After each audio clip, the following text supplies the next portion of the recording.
All right, so welcome back to Mzansi MMA with me, Fred, aka Couch Ninja, and my man Prince.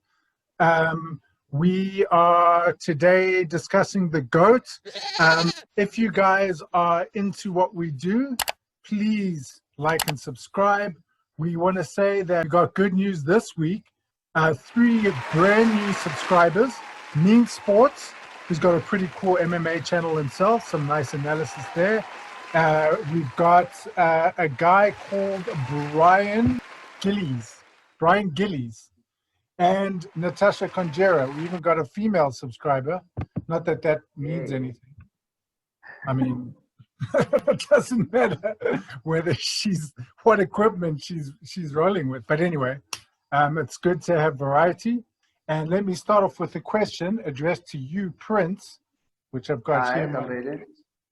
What do you think it takes to be the GOAT? Okay, so what constitutes the greatest of all time?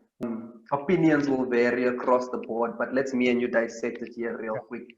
You probably had to have been a champion at some point. I don't think we're going to discuss GOATs and you've never held a belt. I suppose the more belts you've had, the better. Like, so preferably you'd have wanted to have a belt in a division and maybe a belt in another weight category. And perhaps you might have wanted to have a belt also maybe from before you came to the UFC, maybe from Bellator or from 1FC or something. You must have had belts in your life somewhere, right? Interesting. I'd also then say worthy opposition. There's also this thing of an active win streak. So people who've been winning for a long period of time. Also active win streak as a champion. So you had the belt, but how long did you actually keep that belt for? Type thing. And then the last one is probably contentious because I'd ask, how did you behave throughout your career? Like, what was your behavior like throughout your career? Were you honorable? Or does it even matter? Like, who cares if you're honorable? As long as you're whooping people's asses, maybe that's all we need, right? I don't care if you were drunk, you did cocaine, you smoked weed, but when you stepped into the octagon, did you give an ass whooping? Sometimes we shouldn't look too deep into these things, right? At the end of the day, the bell sounds, and when the hands lifted, if your hands lifted, who cares if you crashed your car on Saturday? And punch the old man at the bar in his face. Does it matter? Doesn't it matter? Shouts, Connor. Shout out Proper 12 whiskey. But then I guess also like, did you make your weight, or were you one of those guys who are bullshitting with your weight every single time? And steroids, that's gonna be a big discussion, isn't it? Were you caught juicing? You said belts in different organizations, which no one has actually really done that. You haven't seen a guy like clean up at the UFC and then move over to Bellator, for example. To me, there's only really the UFC and Bellator in my radar. I do think there are a couple of guys who, before they came to UFC, held belts. Like in Pride or something. UFC, Pride, Bellator. There's guys, like I know DC is one of them who held belts and then came over and took new belts. Strikeforce, yes. There's a couple of Strikeforce champions. And remember, there's the female version as well. Yes. Where Ronda Rousey came up through. Yeah. Yes. Yeah. And I know Misha Tate and a couple of other ladies held belts there as well. And from there, that was also like dissolved into the UFC, I believe. So there are a couple of people who held belts and came to UFC and held belts here. Or there are people who held belts there, came to UFC and did not hold belts here.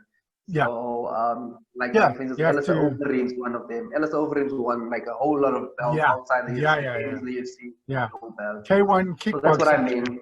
Which is no mean feat. Okay, so next question is, in your view, who is in the conversation and shouldn't be there? Who's in the GOAT conversation and shouldn't be there? I'll start off with who's in the conversation. I think everyone will agree with these ones. In no particular order. I'm going to throw in, just recently we watched Anderson, the Spider Silver fight. So I'll put Anderson Silver in there. I'm definitely going to put GSP, George St. yeah, in there. I'm definitely gonna put Khabib Nurmagomedov. He's a recent entry. Definitely belongs there. Definitely gotta put in John Jones. You have Yeah, to put John Jones in there. I'm absolutely. definitely gonna put Mighty Mouse. Mm-hmm. Definitely in there. Yeah. Demetrius Johnson. Mm-hmm. Then I'm definitely gonna put in, and a lot of people need to never forget about this one. Mm-hmm. Even in the male conversation, don't Mm-hmm. ever forget Amanda, the Absolutely. Lioness. Nunes. Absolutely. Definitely gonna Absolutely. put Amanda Nunes in Yeah. there. And then just another female would be Ronda Rousey if we were talking Yeah. females, just Yeah. because Yeah. of the pioneering that she's Yeah. done in the Yeah. sport. Yeah. Ronda Rousey in there. You Let's know say who that. gets left out of these conversations time after time again? And shame, I feel so bad for him. It's Stipe Miocic. Yeah. Yeah. Yeah. I think I mean, it's a tough division that. Yeah. yeah, and no one in the heavyweight has No. kept the belt as long as Yeah. he has. He Yeah. lost the belt, he got it back again, and Yeah. still we forget about Stipe Yeah. Miocic He's time dope. after Yeah. time again. Jose Aldo, I think, deserves to be in there. Yes, yes, yes, yes. Like you kind of get the sense that Conor McGregor just came and put this huge blemish Yeah. on Totes. Jose's career, and forgetting that before that he was pound for pound the best Exactly. striker in the entire Exactly. Yeah. UFC. The way it happened, I mean, Conor came out, he did a prophecy, I'm gonna knock him out with my left in one round. Yeah, he got all up in Aldo's head. Aldo just Yeah, started dog. looking like a little shadowy Yeah. puppy type exit. Then he gets to the cage and actually gets knocked out within like 5 seconds Yes. or something crazy. Yeah. Now Crazy. and then after that he disappeared for a while, obviously licking his wounds. I mean, no one forgets, no one really remembers Anderson's golden years. You know, they just see him Yeah, as like a guy that should have bowed out the game. yeah. You know. Well, let's look at it this way. Obviously, everybody who knows the Spider from the heyday will Mm, always have a level of respect for him. You see it even amongst the fighters, like Uriah Hall saying, "Dude, I respect you so much." Blah blah mm, blah. mm. But let's say a new kid, a kid who hasn't been watching MMA or UFC for years. Let's say my little brother starts watching UFC like tomorrow. Yeah. He could go a long time without even knowing anything about Anderson Silva. You Mm. know, you'd want somebody who starts watching UFC tomorrow to automatically know who George St. Pierre is, because Exactly. everybody was Exactly. talking Yeah. about Yeah. this guy. You want Yeah. him to know who John Jones is, because he's always in the news about something or the other. Yeah. But if you talk about Anderson Silva, it's like, oh, that old man who breaks his legs and gets his ass whooped and tackles the referee because he thinks the fight's still on. Well, that's not a good look, is it? Yeah. It's not, bro. It's not. Let Yeah. me tell you who does not belong in the conversation. Okay. Some guys like Henry Cejudo, for me, Nah. doesn't belong. People put him in the conversation though, Yeah. but for Yeah. me, Yeah. doesn't How belong many in the defenses conversation. did he do?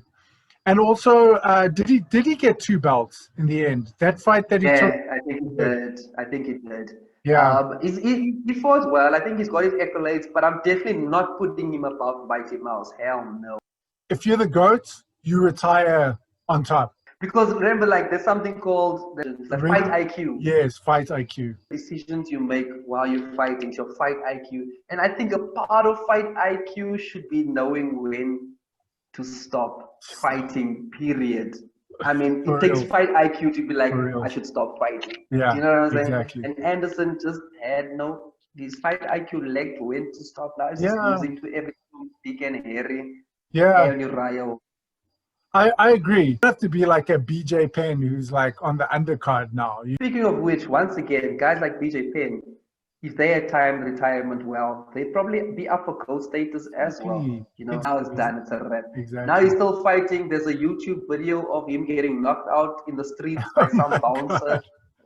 Now I'm like, now is your I GOAT think status. I anytime know that happens, you lose your GOAT it's a wrap. status.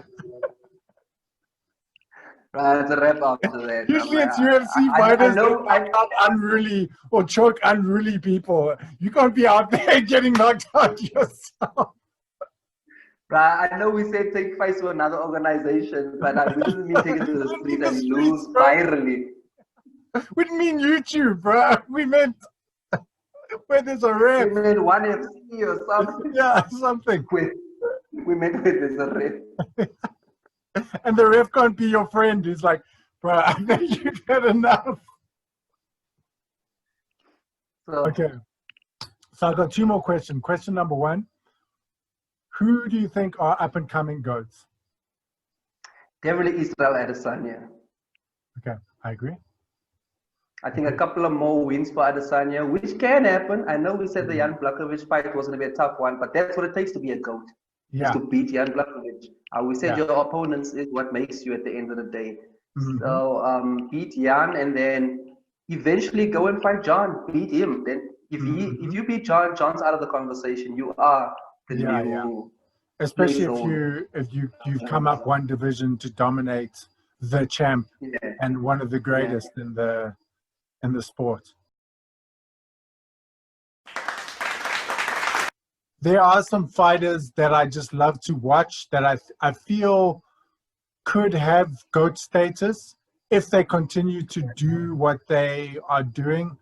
The one that stands out to me is Johnny Walker. Well, that's just because I love how he fights. He could be like a hype train, you know, that gets railed. He has a lot of work to do. He does. Like, he has a lot of work.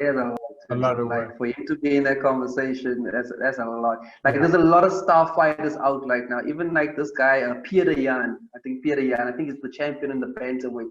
That dude's also gonna be hard to defeat. Like you're gonna have to fight him. He's gonna beat everyone for a while, but still he hasn't done it yet. So we can't even really talk about it yet. A lot of work to do. And being GOAT takes a lifetime of work, and it's very hard to talk about GOAT at the beginning of someone's career, or even unless you're John Jones. You gotta keep going. Well, John like stormed on the scene and just kept whooping ass in such interesting ways. I mean, the way he choked out Lyoto Machida was fantastic. The way he took out Rampage Jackson was supposed to be this big power punches, came out so easily. Chael Sonnens, you know, like the previous legends of the game, came out. He hit the game up with so much new stuff that people had never seen, and that's why I'm backing Johnny Walker as well, because what he does. That style, right? Yeah. But okay. So, final question: who is the GOAT? Amanda Nunes is absolutely amazing. I mean, she's absolutely dominated every female fighter that you can pretty much do. I think she pretty much dominated every male fighter who tries to step up to a man. She's beaten every former champion, every former legend. You know, she's taken out Ronda Rousey. She's taken out. She's the only one where you can say without knocked out the toughest kickboxer amongst women. You know what I'm saying? Holly Holm. Proper kicked Holly Holm upside the head. Proper took out Chris Cyborg, one of the beasts of female mixed martial arts. Proper took out moving up a division to do that. Up division, down divisions, whatever the case may be. Amanda Nunes has taken out literally every former champ, every newcomer who ever tries. It's reached a point now where it's like, who should she fight? Exactly. In any weight class. In any weight. Yeah. And the thing is, you know that whole bullshit that Conor was talking about, I'm going to have 2 belts, I'm going to defend these belts, blah, blah, blah. She is actually doing that. I think she's defended both once, you know what I'm saying? And people talk a lot about having two belts and defending them. But she actually does it. And I mean, there's not many fights I've seen her in recent where she hasn't definitively ended the fight. You know what I'm saying? I think there was only one where she strategically did 5 rounds, but in those 5 rounds, it was clear that she won the fight. You know what I'm saying? I think it was like Raquel Pennington or something. Who was her friend, I think. So she was a friend up. So she was like, let me take it easy on this friend of mine. But still show people that I could whoop ass if I wanted to. Yeah. Thanks for your time. All right. Peace out, man. Pleasure speaking to you.